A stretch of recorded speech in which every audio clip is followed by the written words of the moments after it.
You stopped listening because I'm holding a mop, but I'm the only one who can save her. Every head turned. The air in the Billionaire's suite went still.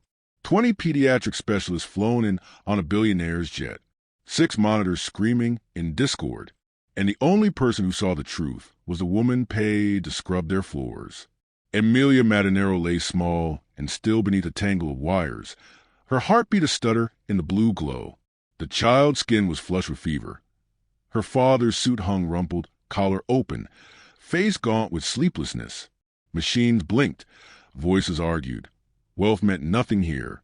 Agnes James had been mopping the corridor outside when she heard the code. By instinct, she stepped in, unseen as always. She'd spent years learning how to fade into wallpaper, how to clean chaos without being noticed by it. But tonight, she couldn't stay silent. Something in that room was wrong. The sweet scent hit her again. Faint, sugary, familiar in a way she couldn't place. It wasn't disinfectant or perfume. It was a smell that clung to the stuffed bunny the girl never let go of, the one her father tucked beneath her chin like a prayer. The one she'd seen drip faint yellow water after he wiped it clean days ago. Who let her in here? Barked on the doctors. Agnes didn't move. You all keep looking for viruses, she said, voice low but steady. But the poison's right beside her. They stared at her like she'd spoken a foreign language. She'd seen that look before. Men with degrees taller than her children dismissing her because her shoes squeaked instead of shined. The world will remember this moment. The instant a cleaning woman dared to speak, while a billionaire's daughter hovered between life and death. But hours earlier, Agnes James had been invisible again, pushing her cart down the quiet pediatric wing, counting floor tiles to stay awake, unaware that the smell of that toy would soon change everything. The pediatric luxury ward slept in muted light, its silence broken only by the hum of air vents and the distant drip of 4 lines. Behind the tinted glass of room 608, 20 of the nation's best doctors argued in low, clipped voices. Their reflections shimmered in the polished window, white coats, sharp minds, expensive watches, all circling the hospital bed of a fading child. Agnes moved quietly outside, disinfecting cloth in hand, polishing the brass doorplate that read Amelia Madanero. Inside, a voice rose Bryant's. You've had every test run, every scan imaginable. There must be something you're missing. We're not magicians, Mr. Madanero, one doctor replied, weary yet precise.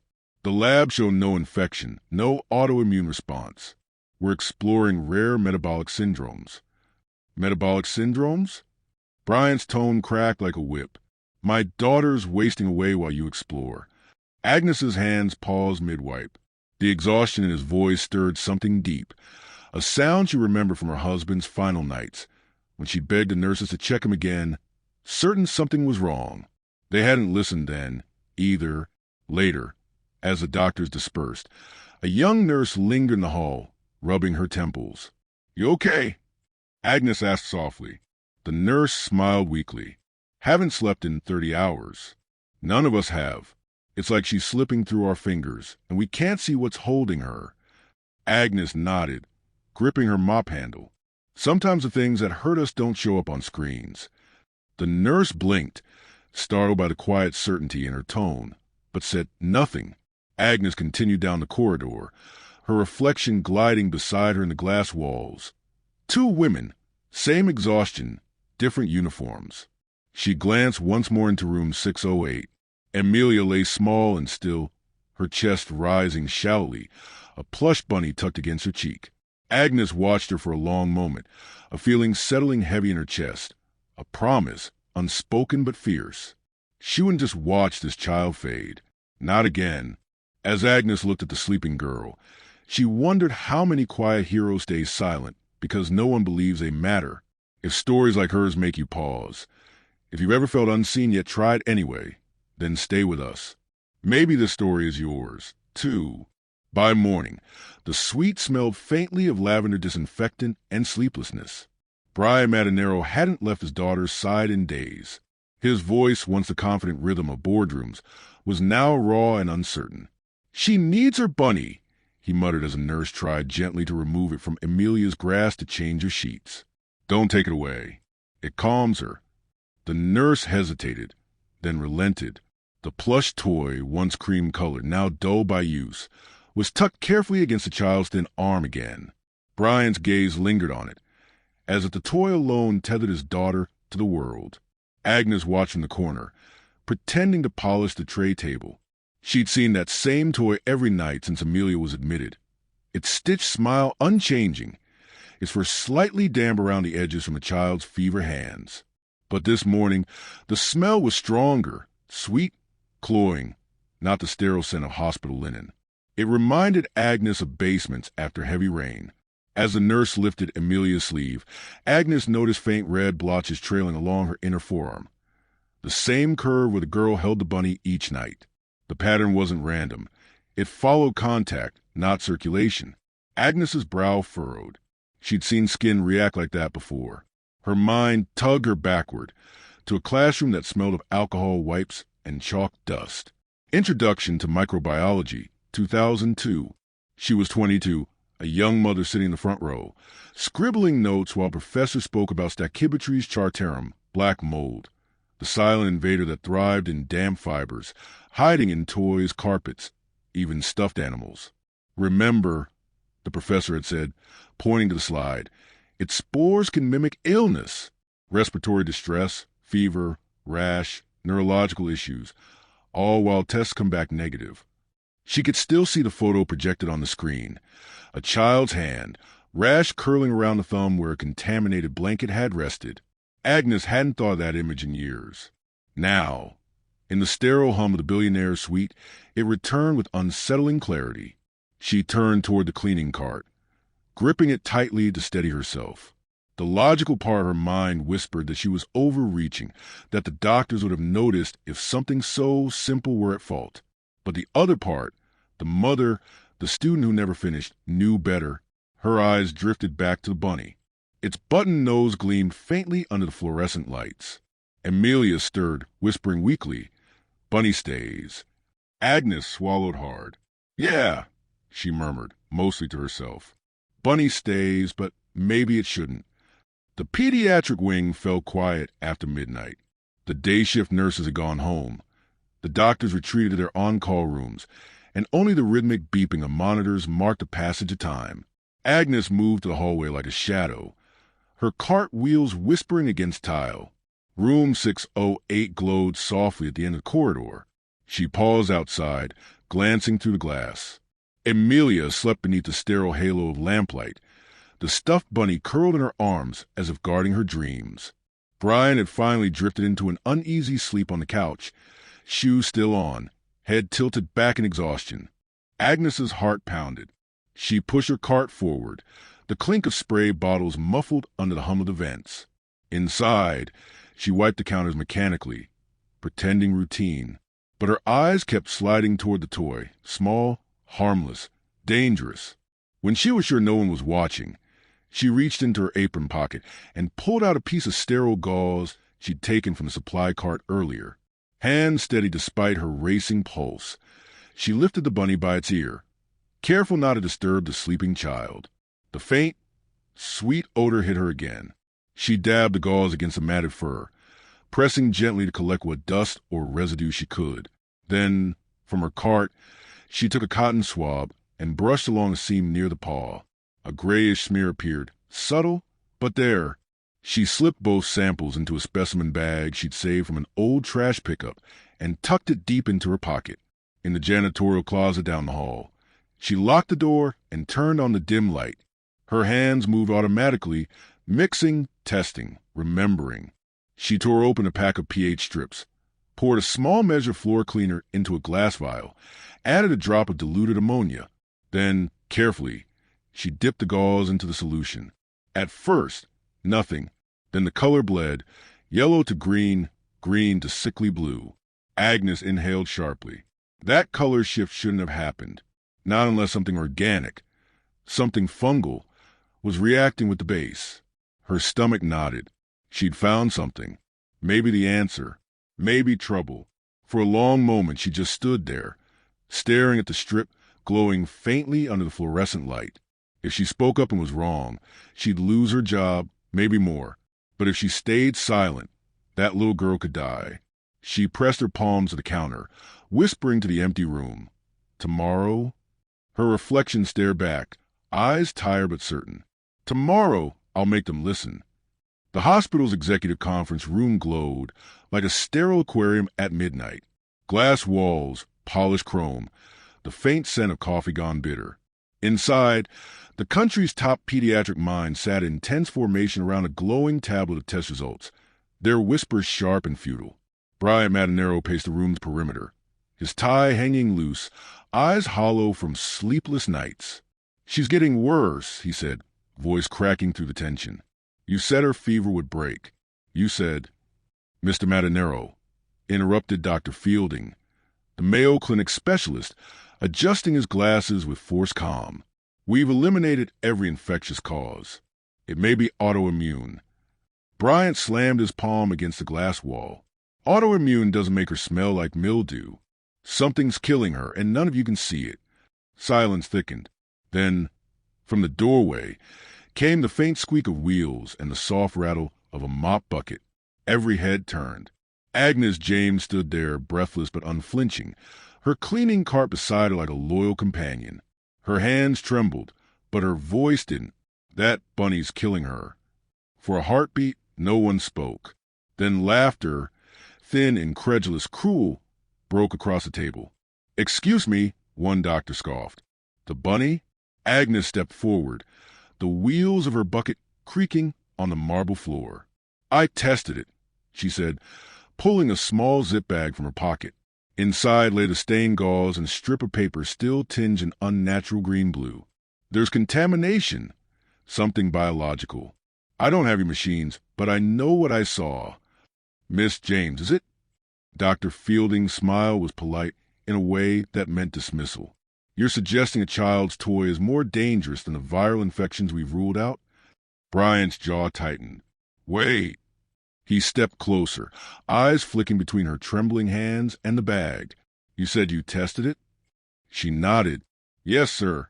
The residue reacts like mold exposure. It's in the fibers. Every time she hugs it, she breathes it in." No one moved. Then Bryant whispered, hoarse, "Test it." Dr. Fielding blinked. "Sir, that's not—" "Test it." Bryant roared, slamming his hand on the table. "You've tested everything else. Test the damn bunny." The laughter died. For the first time, every gaze fixed on Agnes, not the janitor, but the woman standing in defiance beneath fluorescent light, mop water trembling at her feet. Watching a father's arrogance crumble into pleading humility, you feel the weight of every overlooked truth. If you believe the quiet should be heard, the cleaners, the caregivers, let this moment remind you why stories like this must keep being told. Stay. The lab lights burned through the early hours of dawn. A hush hung heavy in the sterile air as a technician lowered a sample slide under the microscope. Behind the glass partition, Bryant watched with his arms crossed so tightly they trembled. Dr. Fielding stood beside him, jaw tight, eyes locked on the monitor that magnified the truth. The screen flickered, focused, and then there was fuzzy, branching threads twisting like tiny roots across a field of gray. "Stachybotrys chartarum," the technician murmured. "Black mold." The words dropped like stones into still water. Every doctor in the observation room turned silent. No rare virus. No autoimmune mystery. Just a poison hiding in plain sight. In the plush fur of a child's beloved toy.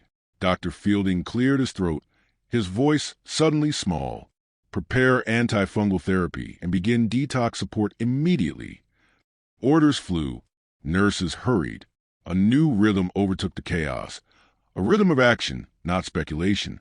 Within an hour, the bunny sat sealed inside a biohazard bag, the lab's fluorescent lights glinting off its button eyes like tiny, guilty mirrors.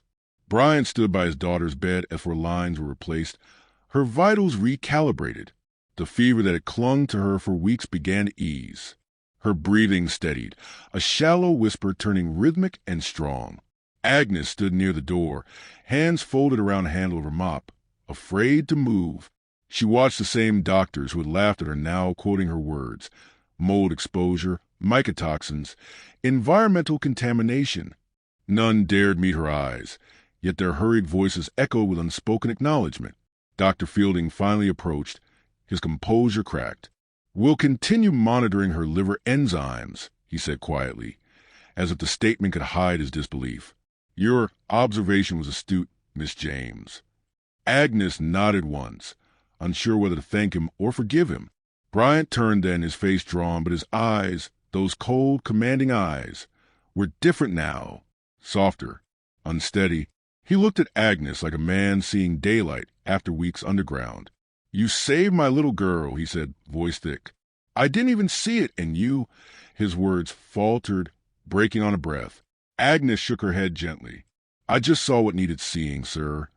In that moment, as the monitor steadied and Amelia's small chest lifted with renewed strength, the billionaire and the cleaning lady stood in the same light. Two parents in different worlds bound by the same fragile miracle. The truth, finally visible under the microscope. By the next morning, Hopkins Hospital was no longer just a place of healing. It was a crime scene in waiting.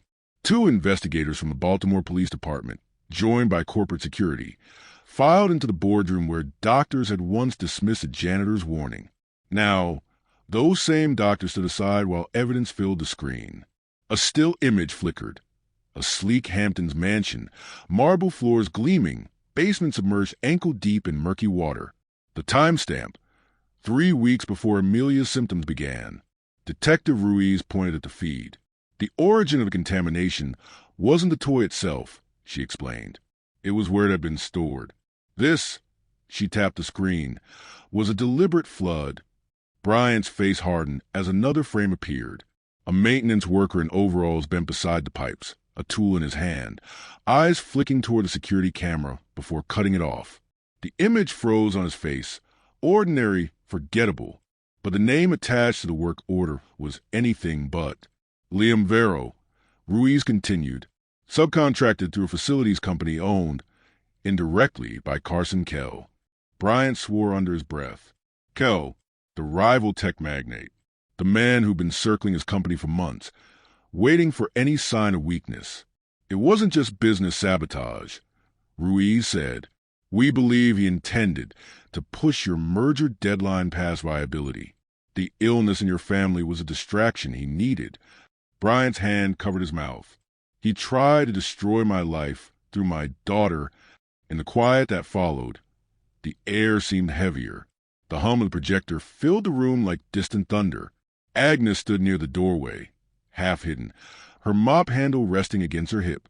She didn't speak. She just listened, heart thudding at the enormity of what her discovery had unraveled. What began as a faint smell and a rash had pulled back the marble facade of a billionaire's empire to reveal something rotting beneath. Greed, ambition, and the illusion of control. No one looked at her. Not really. But she didn't need them to. Her truth had already rippled outward, unstoppable. Bryant finally turned toward her, his voice low. "If you hadn't seen it—" He stopped, unable to finish. Agnes offered a small, tired smile. "Sometimes the dirt that matters most isn't on the floor." The detective glanced at her, surprised by the quiet weight of her words. Outside, dawn light spilled across the hospital's polished floors. Pure, relentless, and honest, like the truth she'd forced into the open. By the end of the week, Agnes James's name was everywhere. "Janitor saves billionaire's heir," blared the Baltimore Sun. "Cleaner exposes corporate sabotage," read another headline beneath her photo. Eyes lowered, hands clasped, the mop still visible in the background. At Hopkins, the hallways buzzed with her story. Doctors who once walked past her now stopped to shake her hand. Nurses grinned when she passed, whispering her name with pride instead of pity. One morning, as she arrived for her shift, she found a small crowd of staff gathered by the elevator. Someone started clapping, hesitant at first, then everyone joined in until the sound echoed up the sterile walls like music. Agnes froze, eyes wide. Applause wasn't something her life had made room for. She nodded shyly, her cheeks warm. The mop handle pressed her chest like an anchor. Later that afternoon, Brian requested to see her privately in Amelia's recovery room. The billionaire looked different, tired still, but softened, stripped of the sharpness money once gave him. "I don't have words," he began, his voice barely steady. You saved my daughter's life. I can never repay that. You don't owe me anything, Agnes said quietly. He shook his head. You're wrong about that. He handed her a sealed envelope. Inside was a letter from Hopkins administration, an offer for a paid nursing scholarship and a position in their clinical training program. I've also started a fund, he added, for underrepresented students in healthcare. It's named after you. Agnes's breath caught. Mr. Madanero, Bryant, he corrected gently. The least I can do is make sure the world listens to people like you from now on. Hours later, when visiting hours were nearly over, Agnes returned to Amelia's bedside. The child was pale but smiling, her hair brushed back, eyes clearer than they'd been in weeks. She clutched a new toy bunny, clean, untouched by memory. As Agnes adjusted the blanket, Amelia's small fingers reached for hers. Thank you, she whispered, voice fragile but full of life. Agnes blinked fast, the sterile lights blurring above them. You're welcome, baby, she murmured. You just rest. Outside the window, the city glowed, a patchwork of light and shadow, wealth and work, power and grace. Agnes stood watching, realizing that what she'd gained wasn't just recognition. It was something quieter, deeper, the right to be seen, to be heard, to matter. Knowledge had always been hers. Dignity, she decided, was a reward for never letting go of it. 1 year later, the applause came from a very different room. The Hopkins auditorium glowed with soft stage lights as graduates in crisp white uniforms lined the front row. When they called her name, Agnes James, she stepped forward slowly, almost reverently, as though she still wasn't entirely convinced this moment belonged to her. Her nursing pin caught the light, shining brighter than the cameras clicking around her. For years, she had pushed a mop across these same floors. Today, she crossed them wearing a stethoscope. After the ceremony, Bryant and Amelia waited outside. Amelia, now rosy-cheeked and full of energy, barreled into her with a hug. Auntie Agnes, Daddy said you're a real nurse now. Agnes laughed, lifting her easily. I guess he's right. That summer, with help from Hopkins and Bryant's new community fund, Agnes opened a tiny clinic wedged between a laundromat and a corner bakery. A simple sign hung above the door, James Community Health Education, Prevention, Dignity. Inside, she taught families about mold, toxins, allergens, and all the silent dangers that hide in forgotten corners, lessons she once pieced together alone during graveyard shifts. Mothers came with questions. Fathers brought photos of leaky ceilings. Children sat cross-legged on the floor during her workshops, wide-eyed as she held up diagrams and simple home testing kits. She wasn't just treating illness. She was teaching people to see what others missed. Every few weeks, Amelia visited after school.